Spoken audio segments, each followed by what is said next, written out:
안녕하세요. 스플래스 코리아 헤드프로 코치 이청모입니다. 만나서 반갑습니다. 오늘은 프론트 레이즈 스쿼트에 대해서 한번 이야기를 나눠볼 건데요.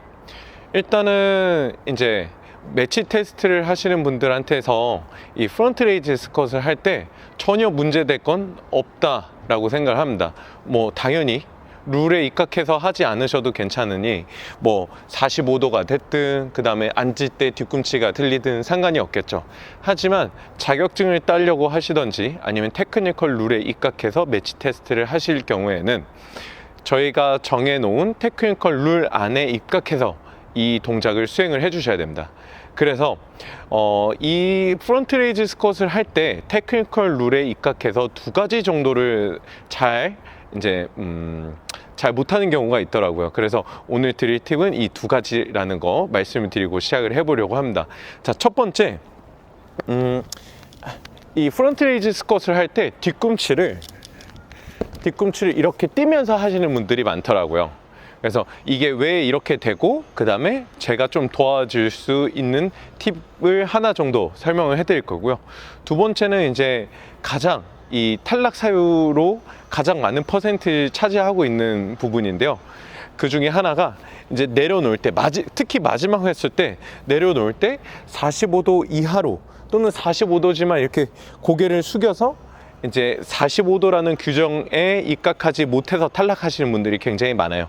그래서 이제 이 두 가지 측면에서 오늘 말씀을 드리도록 하겠습니다. 자, 첫 번째, 프론트 레이즈 스쿼트라는 거는 이 불가리안 백을 위로 올리면서 앉았다 일어섰다를 프론트 레이즈 스쿼트라고 하죠. 그래서 보통 이제 100이면 100 전부 다 이거를 한번 따라 해봐라 라고 하면은 뒤꿈치를 세웁니다. 이게 잘못됐다라는 건 아니에요. 아까도 말씀드렸지만 테크니컬 룰에 입각해서 하셔야 되는 분들한테는 이런 부분들이 사실 적용되지 않다라는 것을 다시 한번 말씀드리고요.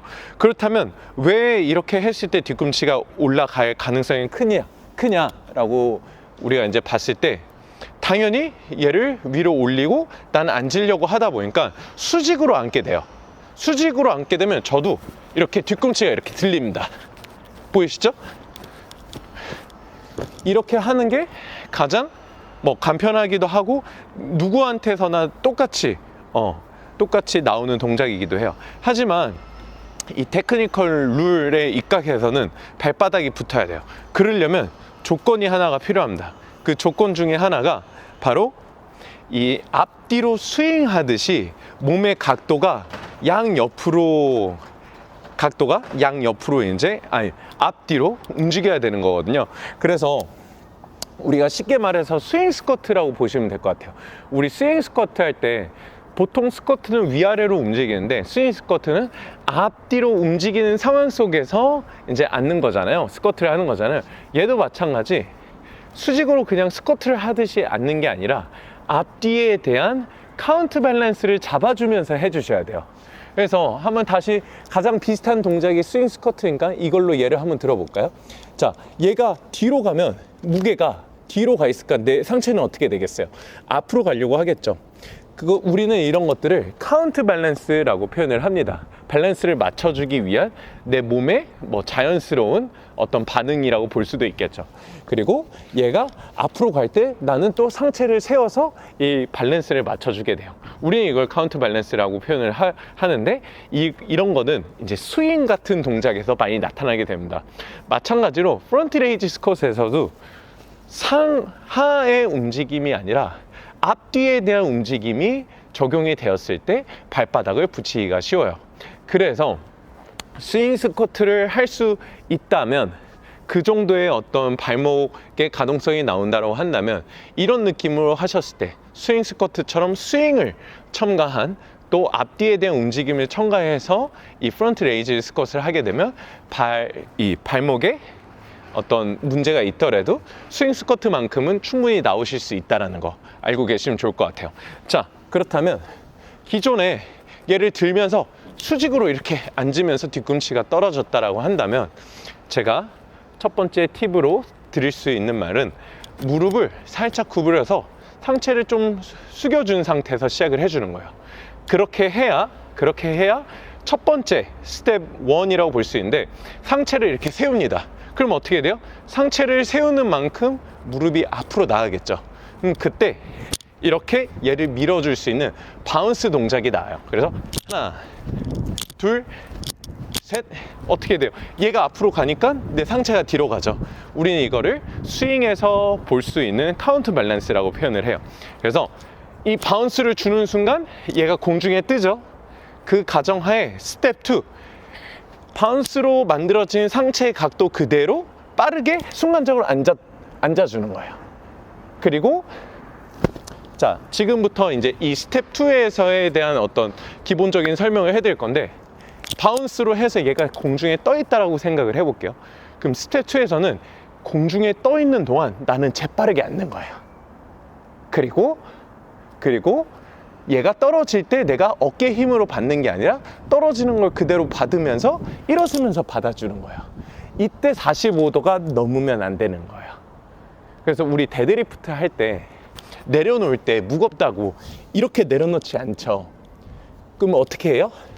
내 몸의 무게 중심선과 데드리프트 수직선상의 무게 중심을 맞추기 위해서 엉덩이는 뒤로 밀지만 상체는 계속 세우는 힘을 줘서 이 무게 중심을 계속 맞추면서 수직 이동이 되는 거잖아요.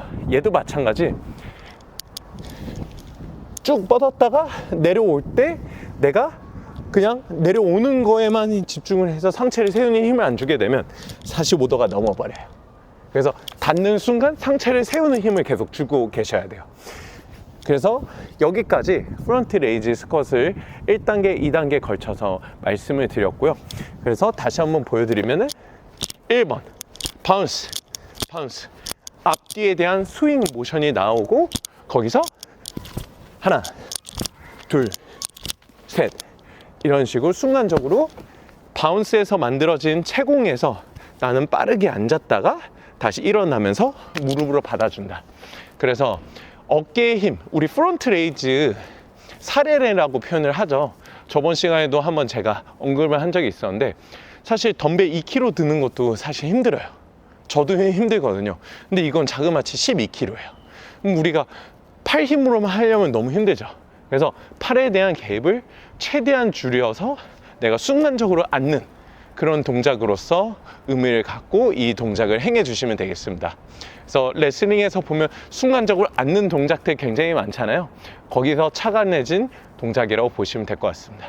그리고 아까 마지막으로 두 가지 중에 이제 마지막 하나죠. 한 번 더 제가 당부를 드리자면,